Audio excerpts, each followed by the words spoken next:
Hey everyone, Epic Edge back again with some new updates on Genshin Impact's patch 1.2.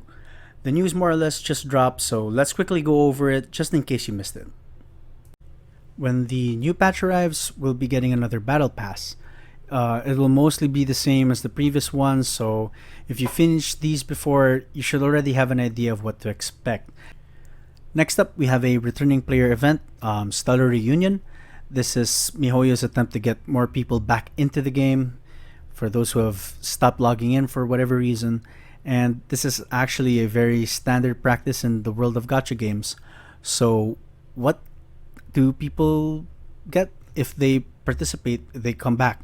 Well, there's a lot of Primogems, Fragile Resin, and other rewards. That's just the one-time thing when you come back in. And then when you come back in, there will be some daily login rewards, which include more Primogems, Fragile Resin, Heroes Wit, Enhancement Ores, and other rewards. There's also going to be another quest that will net you the Prototype Rancor. That's one of the free-to-play 4-star weapons that you make at the blacksmith. And then there's an RNG double drop for when you use original resin, not condensed resin, original resin. When you use that on the petrified trees and domains and the leyline blossoms, obviously you get double drops, right? Now, there are some eligibility concerns that you should be aware of. You have to at least have been adventure rank 10 or above before you start playing, and you should have not logged into the game for at least 14 days. Now, if you qualify for those two, make sure you log in on December 23 just to claim those rewards. And in the future, if you become inactive in the game again, you'll need to count at least 45 days since activating the Stellar Reunion event if you want to activate it again. Next, let's take a look at the new weapon banner that'll be coming out, which features Skyward Atlas and Summit Shaper as the 5-star weapons. We already had Skyward Atlas before, so let's take a closer look at Summit Shaper. So as you can see here, Summit Shaper is a one-handed sword with attack percentage as its secondary stat. That's pretty good, especially if you have some decent crit rate and crit damage rolls on your existing artifacts. But what makes this weapon good, in my opinion, is really the passive effect. So the passive effect increases shield strength by 20%, increases your attack by 4% for 8 seconds every time you land a hit, up to a maximum of 5 stacks, can only occur once every 3.3 seconds. And here's the kicker. While protected by a shield, the attack increase is increased by 100%. So at Refinement 0, you'll see here that the max is about a 20% attack increase. But with a shield, it becomes a 40% attack increase. And as you further refine this, if you decide to go whale on it, it becomes, it's exponential, right? I mean, it's like having a retracing set on your hero, right? Kinda. Now, the common thinking here is that the weapon is going to be for Albedo, and yes, Albedo would be able to benefit by equipping this weapon, but I think because of its pretty nice passive, you can actually equip it to any of these people, right? As long as you're able to generate shields with consistency, if you use Geo characters or if you use Diona, as long as you're able to consistently generate barriers, consistently generate shields for your DPS, they would be able to benefit from that. So, not a bad 5-star weapon to pull for it.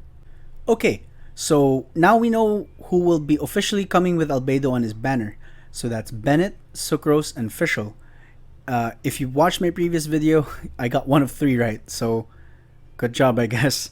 In any case, I kind of guessed right that Mihoyo will be adding popular 4 stars to kind of compensate for the relative lack of hype for Albedo. Don't be fooled by those inaccurate tier lists you might find online.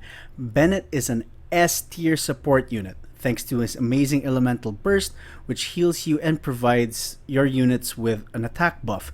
He can also be built as a fire DPS if you really wanted to, making him a very, very flexible unit. Sucrose is another fantastic support unit, especially with constellations, as she can crowd control very effectively and lower elemental resistance at the same time. This makes it easier for your DPS to come in and clean house. I also love her burst as it can absorb a different element and deal that kind of elemental damage, which opens up the possibility to inflict devastating elemental reaction combos like AoE Wet and then AoE Freeze. Keeping up with the theme, Fischl is another fantastic offensive support slash sub DPS, especially if you've unlocked her constellations. In my opinion, she owns one of the best elemental skills in the game, and I can't even count how many times Oz has saved my dumb butt back when I was progressing through the game and didn't have my current roster of 5 stars yet. So what does this all mean, and does it really even change anything? The presence of Bennett, Sucrose, and Fischl make this banner very interesting, especially for newer players who don't have a very sizable roster of heroes just yet. And I think that the three of them together make this banner much more attractive to pull on. But I still wouldn't go all out. Now, if you're planning to pull, make sure you count your pity timer, okay? The general consensus when summoning for on-banner 4 stars is to pull until 70, which is just before soft pity starts. This is because the rate of pulling a 5 star is much higher at pull 70 and beyond. Naturally, you want to save those for a future 5 star that you're more interested in, and if you aren't interested in Albedo, 70 will be your stop point. Of course, there's still a chance to pull Albedo early, so if you're going to be pulling, be prepared to take that risk. One more thing to consider is if you've already triggered the on-banner 5 star guarantee. This happens if you've pulled a non-banner 5 star in the previous banners, like pulling a Ketsing on the Zhongli banner. The guarantee means that the next time your summon shines orange, you will get the banner 5 star. In this case, you'll get Albedo. If you don't want Albedo at all, or a future 5 star has already caught your eye, don't risk it, okay? Save that guarantee for someone like Shower Ayaka or whoever else you want. Now, I don't know about you guys, but I'm pretty excited, pretty hyped for patch 1.2. I'm trying to get to AR 50 before the patch hits, just so my DPS heroes are ready for the new Cryo Hydro set domain. I will be farming the heck out of that when the patch starts, and that will probably be a video. Yeah, so if you're interested in seeing what the domain looks like before you start farming there yourselves, don't forget to subscribe to the channel so you'll be the first to know when that video goes up live. And that's gonna do it for this video. Thank you all so much for watching, and until the next video, stay epic.